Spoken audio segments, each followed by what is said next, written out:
we're all stretched out. We are now live.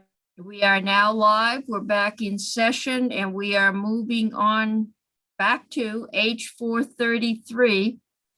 This is the transportation bill, miscellaneous changes. And Thea, we missed something on Friday when we thought we did this. So for the record, Anthea Dexter Cooper from the Office of Legislative Counsel. This has been referred to you because there is one fee related to a permit amendment that will have a fee change to $0. So Chris and I are here to tell you about it. Taking time on these. Okay, what fee is being reduced to 0? So under current law, if you have an 1111 permit, that's the right-of-way permit to, be in the highway right-of-way. It's for utilities, for driveways, if you're doing construction and you'll be in it. If you have a permit amendment, then the permit amendment fee will be the same as the underlying permit fee itself, which ranges from $0 to $500. This would be making it so that any permit amendment fee would be $0 instead of falling under that schedule. And Chris has a comprehensive fiscal note on this, and looking at the last 3 years, it would be a loss of revenue to the state of approximately $3,700. Okay, why are we doing this? You are doing it because the Agency of Transportation has requested it, and House Transportation went along with it, and Senate Transportation went along with it. They say that these amendments are very routine. They're usually having to do with just needing a time extension. And it was their recommendation that it be a $0 fee as opposed to under the existing fee schedule. Okay. One thing just to keep in mind is currently the Agency of Transportation, based on language that was included in the T-bill last year, is not collecting many 1111 permit fees if they are due to delays because of COVID. And that's authority that you gave them lasting until I believe it's 6 months after the state of emergency. So I think that was the inspiration behind seeing that maybe there are some delays and they didn't want to collect the amendment fee for those delays if it was no change to the amendment itself. Okay, but what happens permit itself if you've got a $500 permit and then you come in and you want to amend it to be a totally different permit? Are you going to do a 0 fee, or is that just too far afield? I have heard the agency testify in this, and their answer was that would require a new permit. That would require a new permit. Okay, any questions, Senator? No, that's my hand. It's white. If my cursor's there, I get a white hand. Senator Pearson. So I had the same question the chair had. So does the agency have some thresholding ability to say, no, this is not a change order kind of thing. This is a much bigger magnitude? I would need to look in the statute to see if it was there. I would need to look in the statute. I'm sorry. I can do that and look at some of the guidance materials for the 1111 permit and get back to you. What is an 1111 permit? Just to be in the right of way? Yeah, it's to be in the right of way. All right, so that's not, I mean, if the agency's asking for it, I assume they're not setting themselves up that we know of to have a huge issue. And in Chris, terms, go ahead. In terms of the fee range, that $500 permit fee, so the largest the 1111 permit fee ever is for a blanket permit for routine inspections for utility lines. If you are going to be even a major commercial development, the current fee is only $250. So they're fairly low feed permits to begin with. Okay. So Chris, the extensive fiscal analysis. Thank you, Madam Chair. Chris from Joint Fiscal Office. Yeah, I mean, I think Anthea pretty much summed up the issues here. We reached out to the agency with some questions when this was working its way through the other body, and they indicated that most of these amendments are due to extensions of time, and they are rather than, pretty significant changes in scope, and they don't require a whole lot of staff time to process. So they provided some data that's in the fiscal note about what actual collections have been in the 3 most recent pre-pandemic fiscal years, and just from the amendments, and they ranged from $1,900 to $5,300, with an average of $3,700 across those 3 years. Revenues go into the T fund, so this will have an impact of anywhere from $2,500 to $5,000, depending on development activity, to the T fund, which brings in around $280 million a year. So the impact, I think, could probably be described as rather de minimis. Probably less than 1 new electric vehicle being purchased. Okay. Committee. Do we have we do not have possession of this, right? We need to drop an email to the chair of transportation, or I guess Senator Perchlik, because the chair doesn't do email, telling him we're okay with the fee decrease. You actually do have possession of this. Oh, we have the possession of You do. this. Oh. All right, then we need to vote. Committee questions.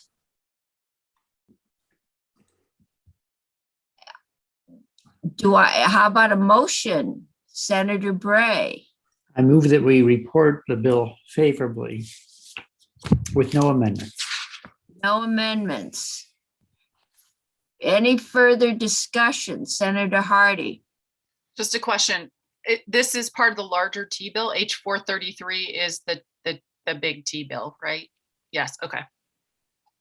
They And would this like is- that out. And Okay. this is section 31. Okay. So we're reporting the bill favorably with no amendments. Further discussion? If not, all those in favor say aye. Aye. Aye. Say no. Hearing no negatives, the bill passes. I believe there are 700. Okay, so anyone want to report this? Senator Bray, it's all yours. Hard one. Okay. Thank you, everyone. We're going back to broadband. Committee, I'm looking at how long this list is. I would like to work on this until at least 5 and see if we can get through the list or the bulk of the list. Then we can start wordsmithing. I believe we have Maria tomorrow, if we ever get off the floor. But okay, so we got down as far as, Senator, would you like me to display it on the screen or? committee, do you have it on your other screens, or is it better? I mean, for me, in some ways, it's better if I can see you. If everybody can see the list or lists on the other screen, on an other screen. Okay. Yeah. Can everyone else Let's- see it? I can see it. I'd like to be able to see people. Yeah, it's a lot easier than waiting for someone to holler or get a notice that somebody raised their hand. Okay, so we are down to, we got through somewhat net neutrality. For open access, I'm going to see if maybe tomorrow we can get Christine or Irv to join us and talk about what do you mean by it and what would work for them. And Faith, if you can drop them an email, that would be great. Pardon me, give me the subject again, please. We're looking for Christine Halls. And Irv. Yep, I know who you want. Help us think through what is open access and what how do they define open access? I remember Christine saying, well, that depends on what you mean by open access. Right. Okay, will do. Thank you. Okay. All right. Where are we? Okay, need to centralize view of draft contracts related to engineering, financing, and CUD partnerships. Can we put that off till we get to governance? Because that really comes into how are we going to make sure all of these things do what we want them to do? So let's skip that one for governance. And partnerships, yes. Rate protection for consumers, especially with private players. That one we haven't even talked about except as subsidy.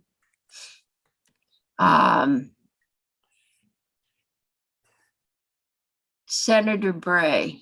It seemed like something I can't remember honestly if we heard from the department on that or not, but that would seem like it'd be right up their alley. I don't, Again, I'm not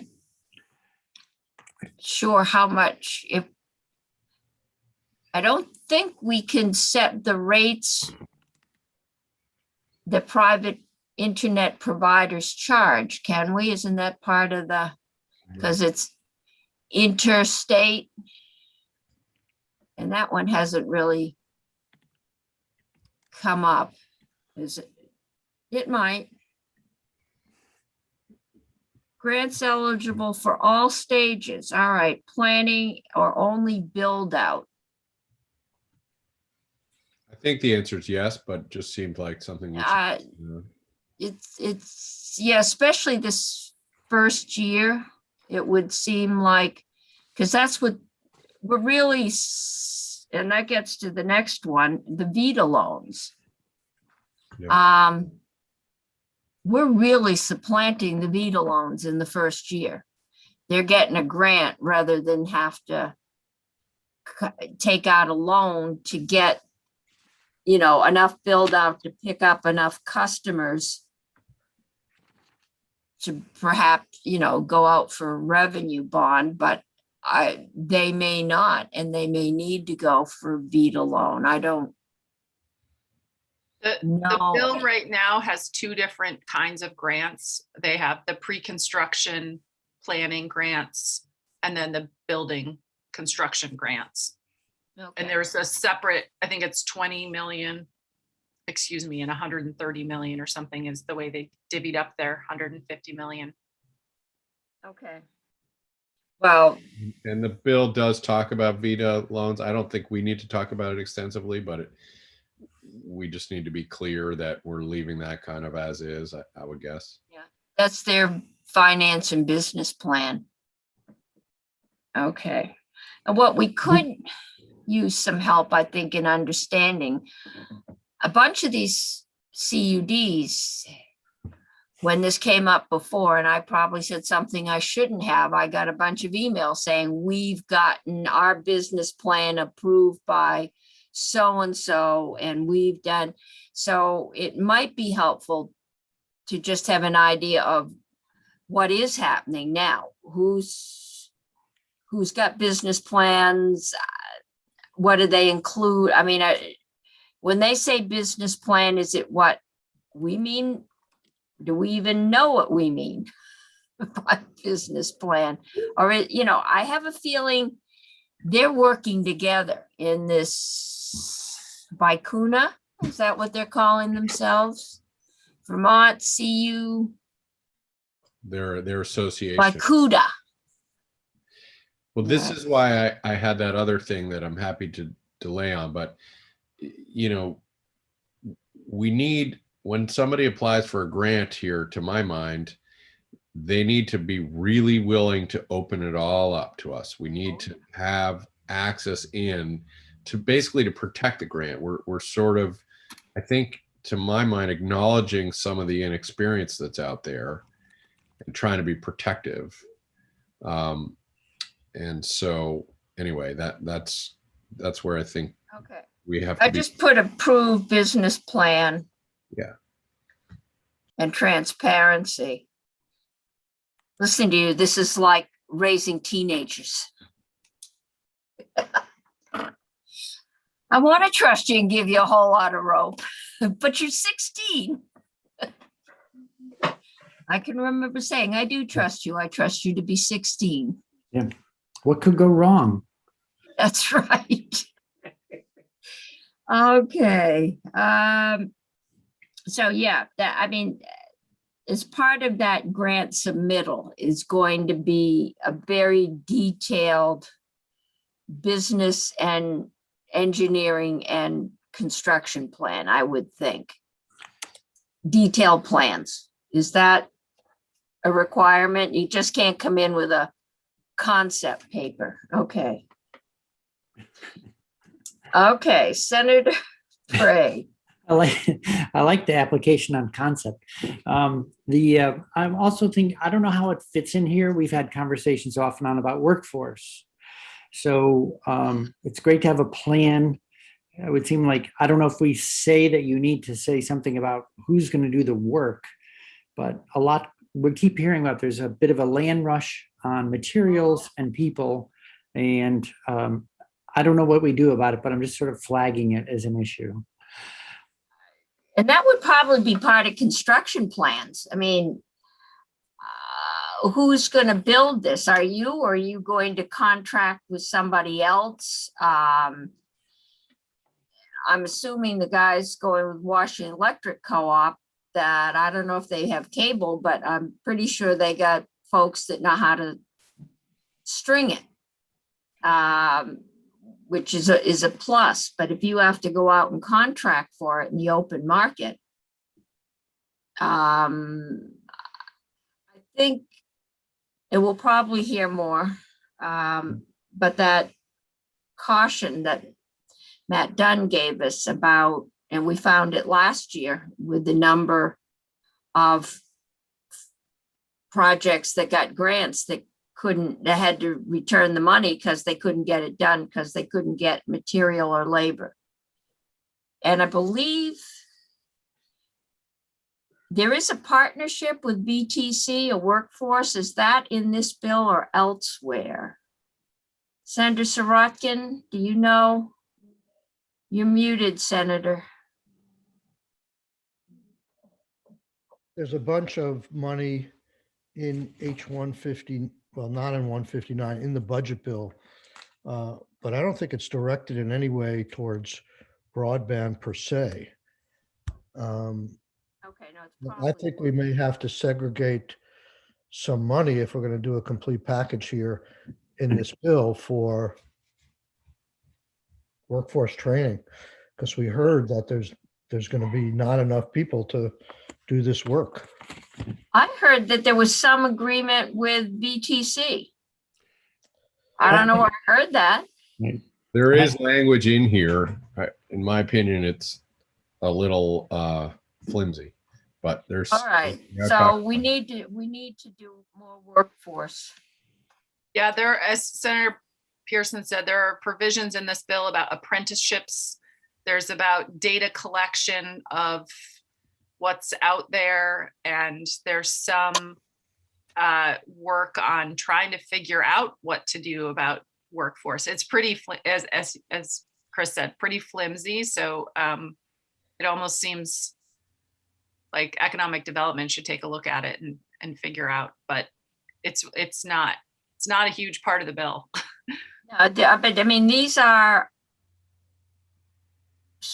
craft. I assume it's a form of an electrician's license. You're hanging things up with live wires.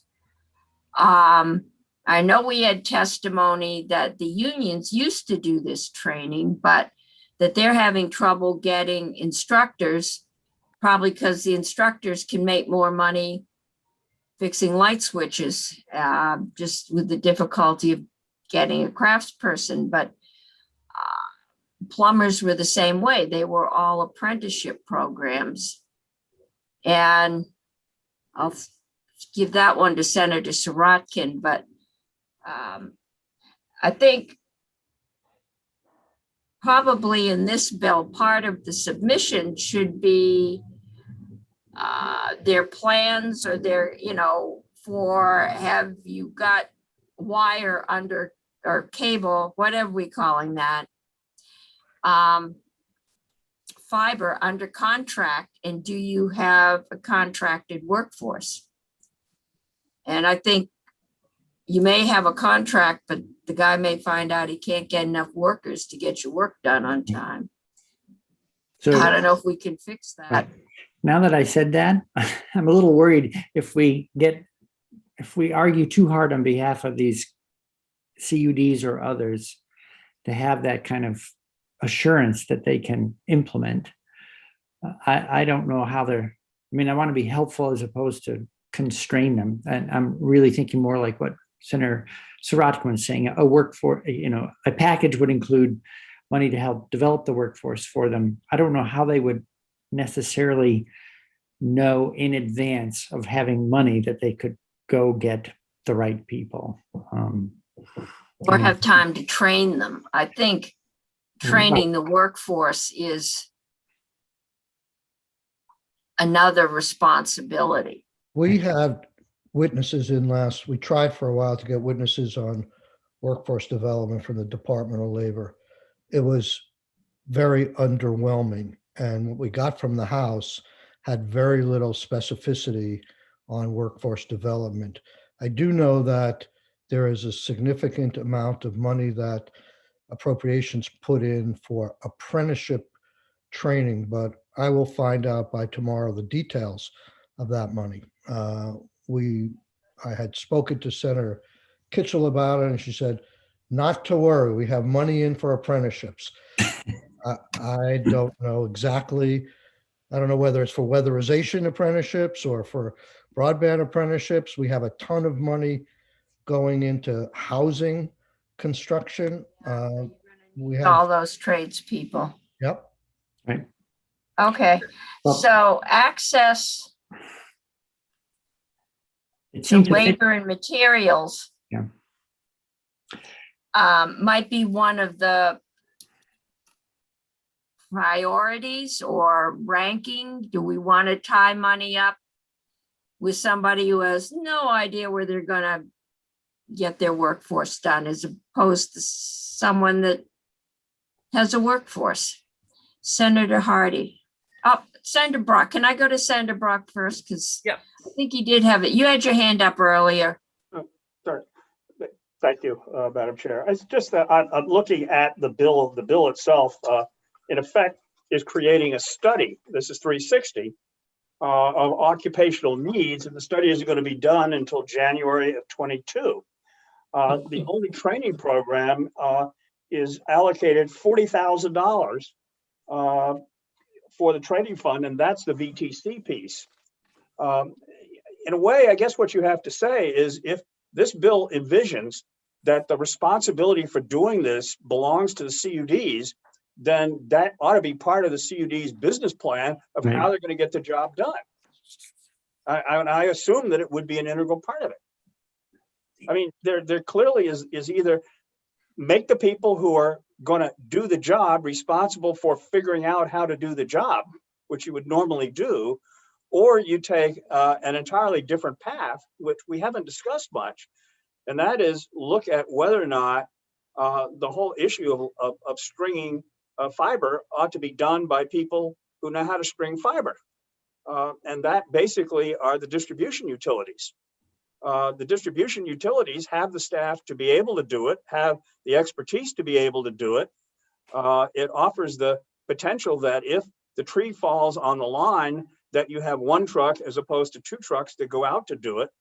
But we really haven't talked with them about doing it and whether that's a feasible approach. Right.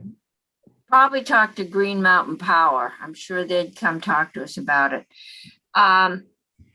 I've just put access to labor and materials in under some of our priorities. But I was thinking, Senator Hardy, I'll get to you in a minute. Okay. There was, is it CW Fiber? Not Fiber, Senator McDonald, Randolph. Eustace. Plastic Eustace. molding company. there's Eustace Fiber. No, I'm in- talking about plastic injection molds that had a deal set up so you could work with them in the summer. They would pay your tuition to VTC to learn what you needed to learn. And it got to be where you could get your associates and maybe your bachelor's virtually paid for with a job in the summers. And I'm wondering if something on that model where we could give the CUD some money to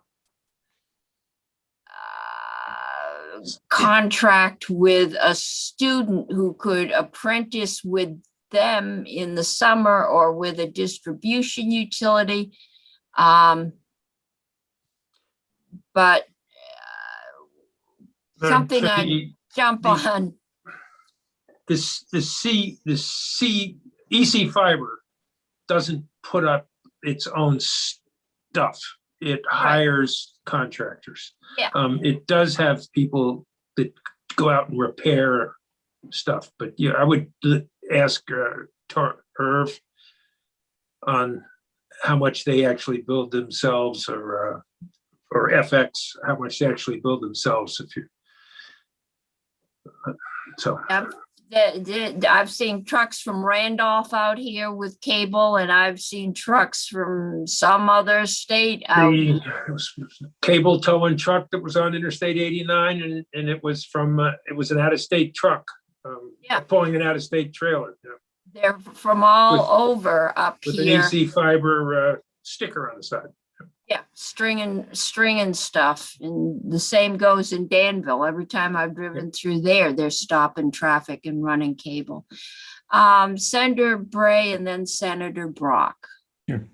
So I feel like I've introduced a chicken and egg problem, and we're asking for both the chicken and the egg, at the same time. So the workforce is always a little hard to sort out. I'm thinking of, again, flagging it so it doesn't bog us down and coming back because it's a bigger issue. And to Senator Brock's point, I would hope that it's almost implicit that any kind of bid, you're not bidding unless you have the capacity to deliver. I mean, I don't know that how much we're schooling anyone who's bidding on anything. We would expect them to perform.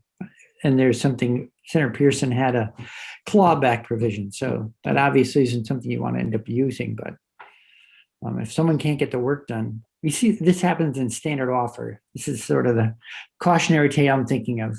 People take on standard offer bids, then don't deliver the work. Yeah, and then it gets to what happens when if not when, the CUDs default. And part of that, if they default on the loan,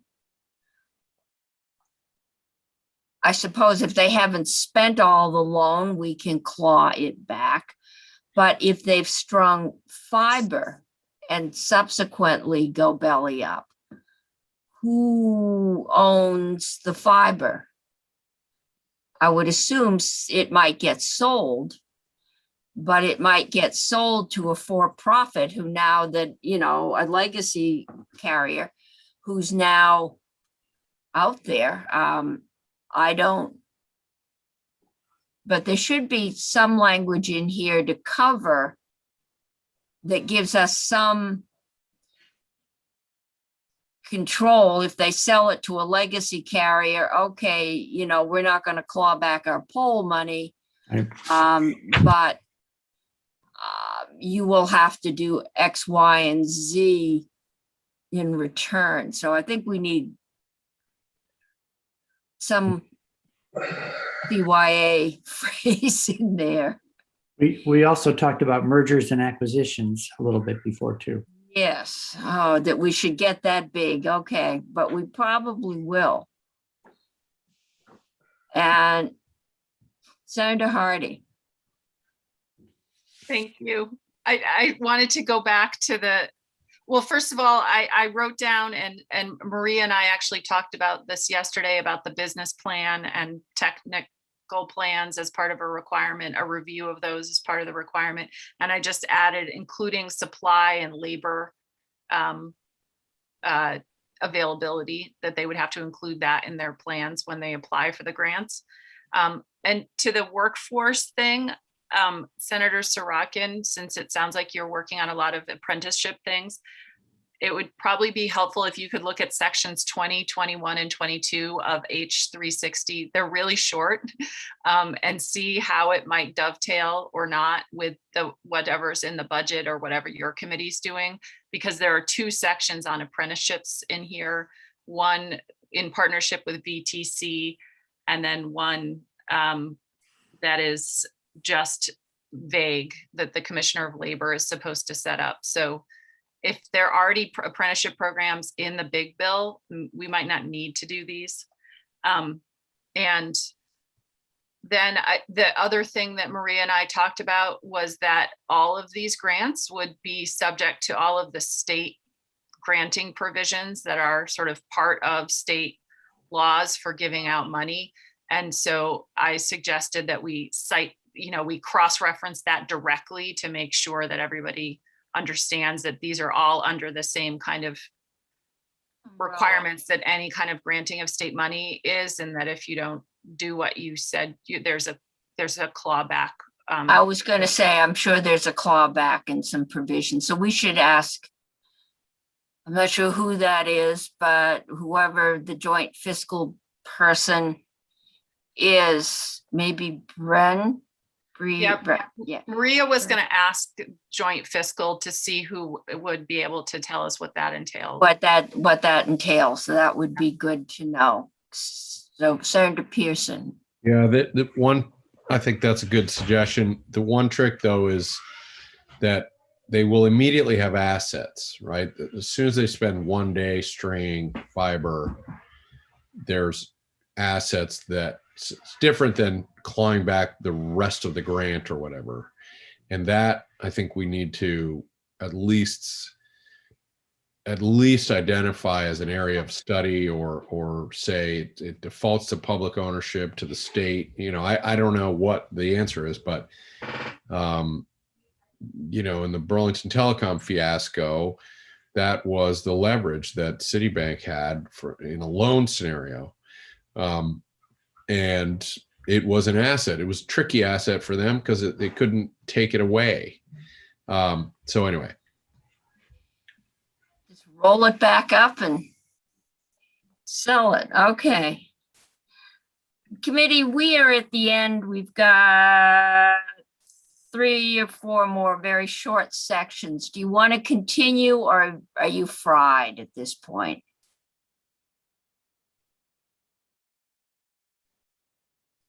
No time like the present. Anyone? All right, so we'll keep going. Probably try for 5:30. See if we can get through. Okay. So are we all agreeing there's some kind of public retention of ownership if the CDs default? Yeah, I think some either ownership or control, but yeah, some public doing. Okay, Thing to bear in mind, though, in saying that, is that if the CUDs get to a point in which they are borrowing, the only thing they have to borrow against are their assets. So as you talk about independent lenders, I'm not sure the appetite for a bank to take on a lending situation to an entity whose assets are being held by a state. So I don't know how practical that is. That's a Okay, very, so we've got default asset dispersal. who do we ask about that, Senator Brock? I would ask Vita or the treasurer. Yeah. We'll see if we can get somebody from either one. The bankers, where's Chris Delia? He may want to chime in, but I think this is more of a bond market issue. to take a look at. Okay. So who gets grant priorities? Well, I've already gotten priority is going to be given to those with net neutrality, who have access to labor and materials, who's ever ready to build. Okay, so readiness to build. Is that a that a criteria we're going to judge them against? I would think, I mean, okay. So, good, Madam Chair, Yes. on readiness to build, Senator Bray mentioned the problem with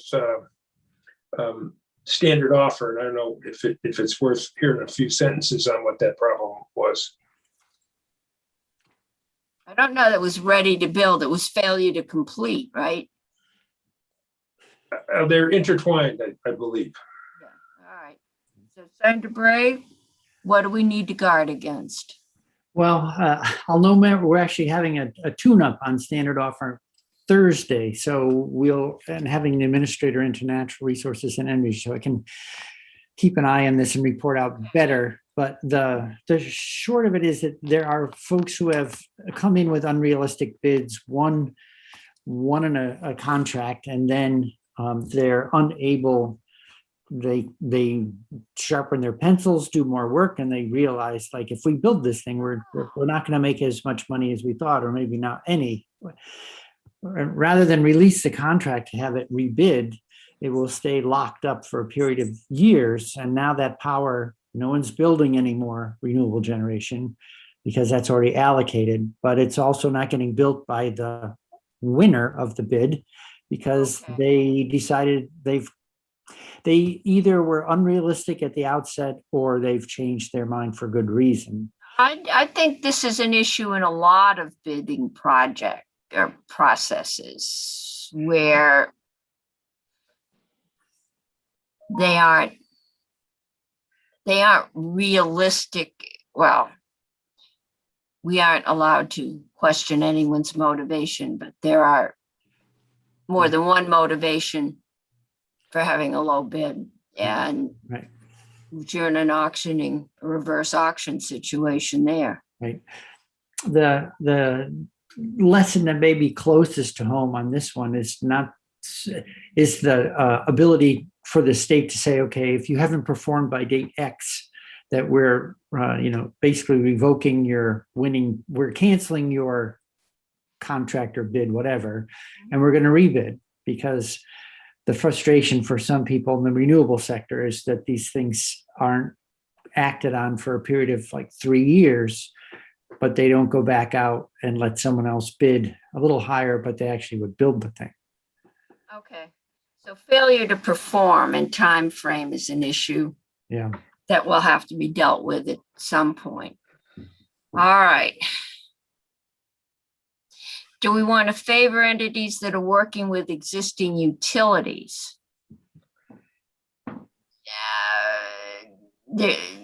Senator Pearson. Well, to me, this would be a high priority in who we think of for grants, and it relates to the workforce, and it relates to the reliability of, actual quick, effective deployment. So there's not a value in that partnership other than the skills and sort of workforce dynamic. I thought that was a good way to express it, but just so we're clear, that's where I'm coming from. Okay. Existing utilities. Well, I suppose that might be, well, then access to labor and materials is the other one. So if I don't have it, but I'm in partnership with someone that does, I'm thinking of the telecoms. If we, they would get moved up because they have access to labor and materials. They got trucks, they can start stringing. And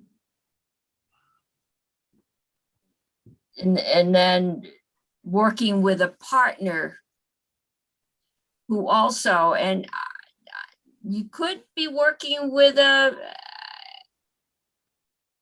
with one of the for-profits who have access to trucks, and they'll run 50 miles of cable for you at X price. I don't know.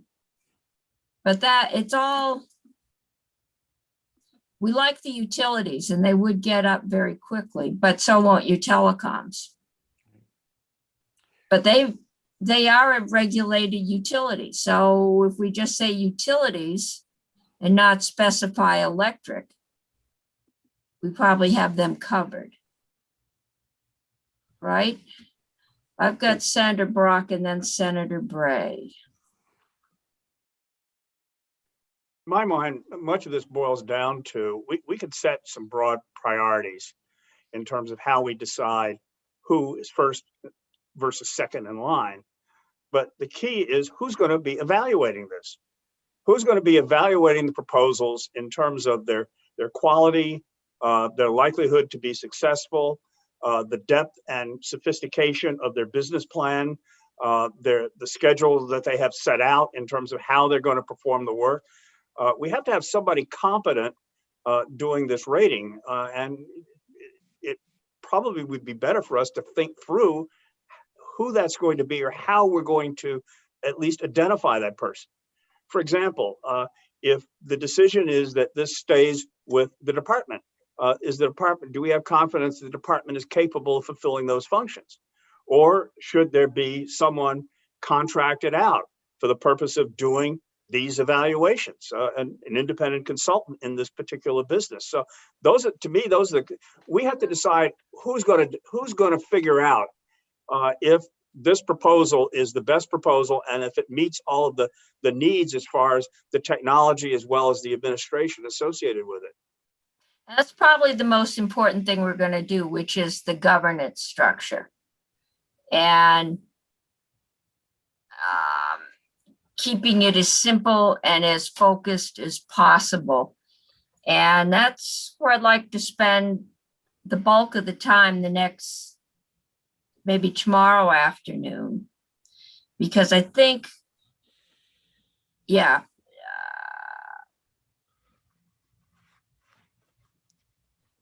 I'm looking at what's we've still got here, and then tomorrow we can go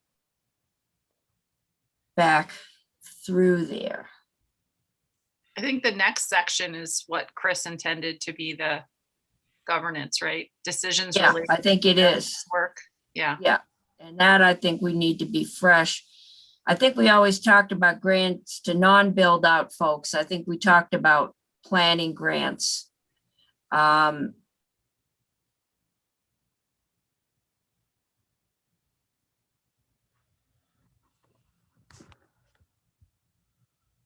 Do we stipulate who we want funded in the first year? Well, I thought we wanted to fund unserved and underserved households. That's our goal. That's our mission, is to get them served.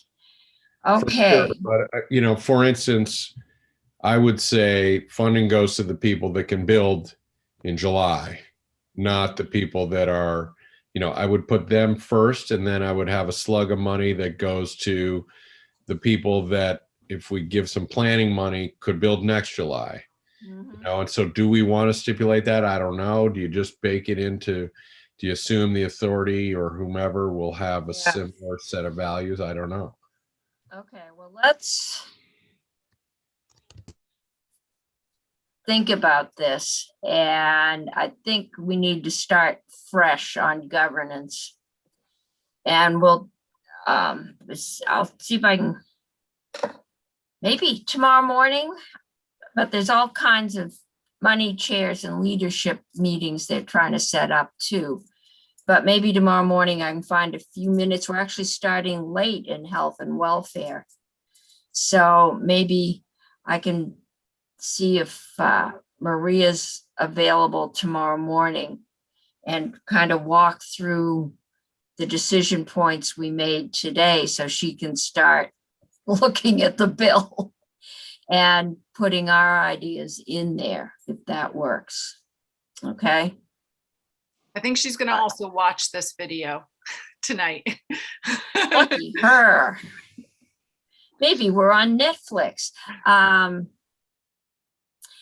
Yeah, and actually, Faith isn't here, so I'll have to drop her an email and see if she can set the meeting. I can drop Maria an email. That's faster.